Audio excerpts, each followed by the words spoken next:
2025 সাল দেশ জুড়ে গড়ে 11 জন হত্যার শিকার হয়েছেন প্রতিদিন, যা আগের 2 বছরের চাইতে বেশি। এর মধ্যে রাজনৈতিক হত্যা 100-রও বেশি। এই প্রেক্ষিতে নির্বাচনের পরিবেশ বিপন্নের শঙ্কা বিশ্লেষকদের। এ নিয়ে আলোচনা করতে রাজধানীর শান্তিনগর এলাকা থেকে যোগ দিচ্ছেন জাহাঙ্গীরনগর বিশ্ববিদ্যালয়ের নৃবিজ্ঞান বিভাগের সহযোগী অধ্যাপক ডক্টর রেজওয়ানা করিম স্নিগ্ধা। ডক্টর রেজওয়ানা, শুরুতেই একটু জানাতে চাই যে পুলিশের তথ্য মতে আমরা জানতে পেরেছি গত বছর সারা দেশে 3785টি হত্যাকাণ্ডের ঘটনা ঘটেছে। সেক্ষেত্রে গড়ে প্রতিদিন 11 জন হত্যার শিকার হয়েছেন। হত্যাকাণ্ড এত কেন বেড়েছে? আহ হত্যাকাণ্ড বেড়ে যাওয়ার মূল কারণ আপনি যদি আমাকে বলেন স্টেট, মানে এখানে শুধু পুলিশের ব্যাপারটা এরকম না, বরঞ্চ আপনি বিশেষ করে গত বছর আমি যতদূর জানি পুলিশের পরিসংখ্যান অনুযায়ী আপনার 2024 সালে যেটি ছিল 3432 জন, হ্যাঁ, আর 25-এ এসে এটা হয়ে গেল 3785 জন। ঠিক আছে, তো 26 তো মাত্র শুরু হলো। এই ফ্যাক্টরটা মূলত কারণ হচ্ছে স্টেট এখানে ভীষণ রকমের ফ্রাজাইল, এবং স্টেট ইন্টারভেনশনটা খুবই সিলেক্টিভ। সিলেক্টিভ অর্থে অর্থাৎ আপনি কোন হত্যাকাণ্ডটাকে কাউন্ট করছেন আর কোন হত্যাকাণ্ডটাকে কাউন্ট করছেন না, এই যে সিলেকশন প্রসেসটা, এইটাই ইটসেলফ যেটা করে যে আপনার অপরাধ প্রবণতাটাকে আরো বেশি উৎসাহিত করে। অর্থাৎ এখানে অপরাধী বা অপরাধের থেকে গুরুত্বপূর্ণ হয়ে যাচ্ছে কোন অপরাধকে আপনি অপরাধ হিসেবে চিহ্নিত করছেন।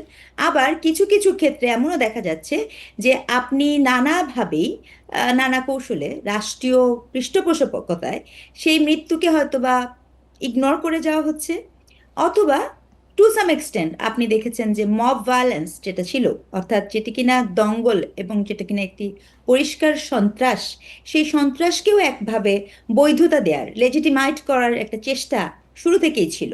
কিছু মিসরিপ্রেজেন্টেশনও ছিল, কারণ মবকে জাস্টিস নাম দেয়া এটা এক ধরনের ভেরি মিসলিডিং ছিল। দ্বিতীয় বিষয় ছিল হচ্ছে মব ভায়োলেন্সটাকে আপনি, এটি আসলে খুব পলিটিক্যাল ছিল, এটি আসলে মবই ছিল না। আপনি যখন টার্গেটেড গ্রুপ অফ পিপুলকে টার্গেট করে পলিটিক্যালি ভিকটিম করা হয়, তখন কিন্তু সেটি মব বলে না সেটিকে। হ্যাঁ, তো রাষ্ট্র কি করেছে এখানে, স্টেটের ইন্টারভেনশনটা ভীষণ রকমের এক অর্থে নাই। কারণ আমরা যে বিভিন্ন ক্ষেত্রে দেখেছি যে স্টেট এখানে দুঃখ প্রকাশ করছে। স্টেটের কাজ কিন্তু দুঃখ প্রকাশ করা না, হ্যাঁ, এই স্টেটের কাজ কিন্তু আপনার ইনিশিয়েট নেয়া। সো এই ইনিশিয়েটিভটা এন্টারলি ইট ওয়াজ মিসিং, যেটা কিনা যারা এই অপরাধ করছে সেই অপরাধগুলোকে উস্কে দিয়েছে। এবং এক্ষেত্রে বিশেষ আপনার করে আপনার আলোচনার সঙ্গে একেবারে একমত। এর মধ্যে আমি একটু আরেকটু বলতে চাই যে এসব হত্যাকাণ্ডের মধ্যে রাজনৈতিক হত্যা কিন্তু 100-রও বেশি হয়েছে। এই বিষয়ে তাহলে কি বলবেন রাজনৈতিক পরিস্থিতি নিয়ে? আমি এখানে আসছিলাম, আপনাকে ধন্যবাদ, আপনি আমাকে ধরিয়ে দিলেন। এখানে আরো ইন পার্টিকুলার আমার কাছে মনে হয়েছে যে এটি এই আপনি হয়তো বা 100 জনের যে কথা বলছেন, যেটা এই পলিটিক্যাল গ্রুপ অফ পিপল বা পলিটিক্যাল পিপল বলে আইডেন্টিফাইড যাকে পলিটিক্যাল বলা হচ্ছে, এটা আরো বেশি আমাদের ইন্ডিকেট করছে যে, যেটি আমি আপনাকে বলার চেষ্টা করেছিলাম, এটা আসলে জাস্ট একটা র্যান্ডম স্বতঃস্ফূর্ত মবের অংশ না, রাদার একটা প্লটেড বা পরিকল্পনার অংশ। সেটাকে একভাবে সামনে নিয়ে আসছে। আরেকটা যেটা হয়েছে যে খুব গুরুত্বপূর্ণ, পলিটিক্যাল কিলিং আমাদের কিন্তু এটারও একটা বার্তা দেয় যে আপনি এখানে স্টেটের কাজটা অনেক বেশি একটা সিগন্যাল দেয়। এটাকে বলা হয় কি এক ধরনের পলিটিক্যাল ক্যাপিটাল, হ্যাঁ, আমাদের বুর্দুর ভাষায়। অর্থাৎ কিছু কিছু ক্ষেত্র বিশেষে কিছু পলিটিক্যাল পার্টি সেই মৃত্যুকে কিন্তু আবার পলিটিক্যাল ক্যাপিটালে পরিণত করে। ধরেন পলিটিক্যাল ক্যাপিটালে পরিণত করার সুবিধা থাকতে পারে, যেহেতু সামনে আমাদের একটা নির্বাচন আসছে, আপনি যে কোনো অর্থেই কিন্তু এই ধরনের কিলিংকে ব্যবহার করে কিন্তু নির্বাচনকে, যেরকম আপনি একটা শেক করতে পারেন, নির্বাচনের ডেটটাকে নিয়ে করতে পারেন, আবার একটা অস্থিতিশীল পরিস্থিতিও তৈরি করতে পারেন। তো এই পলিটিক্যাল কিলিংটা আসলে কতখানি প্রতিশোধ পরায়ণতার পলিটিক্যাল ক্লিনিং, আর কতখানি আপনার দলে দলে দলাদলি অথবা কোনো একটি উদ্দেশ্য প্রণোদিত পলিটিক্যাল কিলিং, সেটি কিন্তু আমাদের নতুনভাবে ভাবার সুযোগ দেখায়। তাহলে বিশেষ এক্ষেত্রে আপনি কি বলবেন যে আগামী নির্বাচনে পরিস্থিতি আরো বিপন্ন হতে পারে? এই বিষয়ে কি আপনি একমত?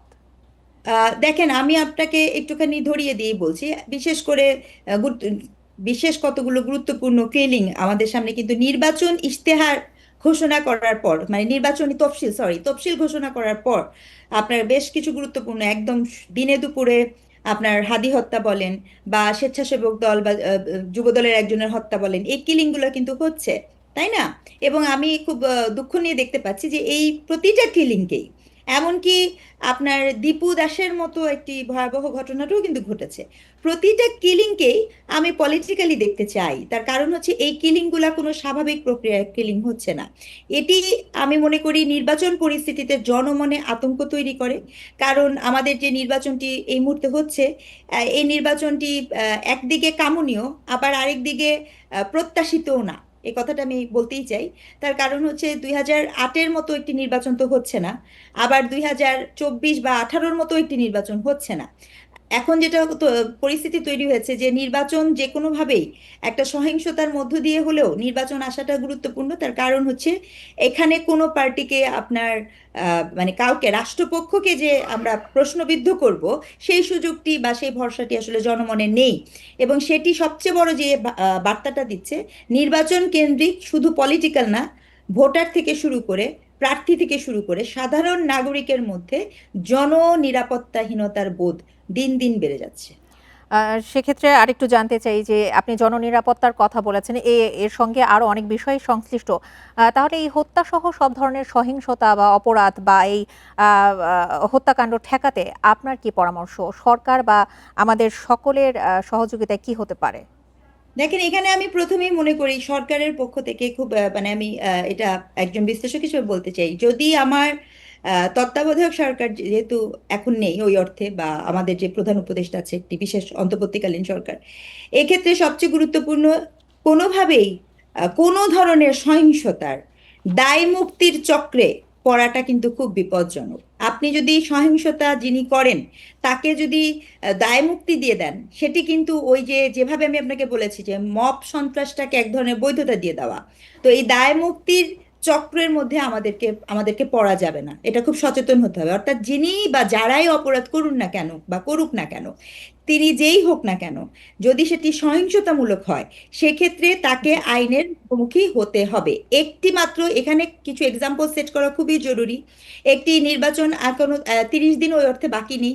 আরেকটি বিষয় খুবই জরুরি, যে কোনো জায়গাতেই যে আপনি এখন রাস্তার মধ্যে বসে পড়তে পারেন বা একটি দঙ্গল তৈরি করতে পারেন, সেই বিষয়ে নির্বাচন কমিশন থেকে শুরু করে আমি মনে করি তাদের একটা এখতিয়ার আছে, কিন্তু সেই পাওয়ারটাকে প্র্যাকটিস করাটাও খুব জরুরি। এবং জি, রাজনৈতিক ডক্টর রিজওয়ানা করিম স্নিগ্ধা, আপনাকে অসংখ্য ধন্যবাদ। আশা করি আপনার এই পরামর্শ আমাদের কাজে লাগবে।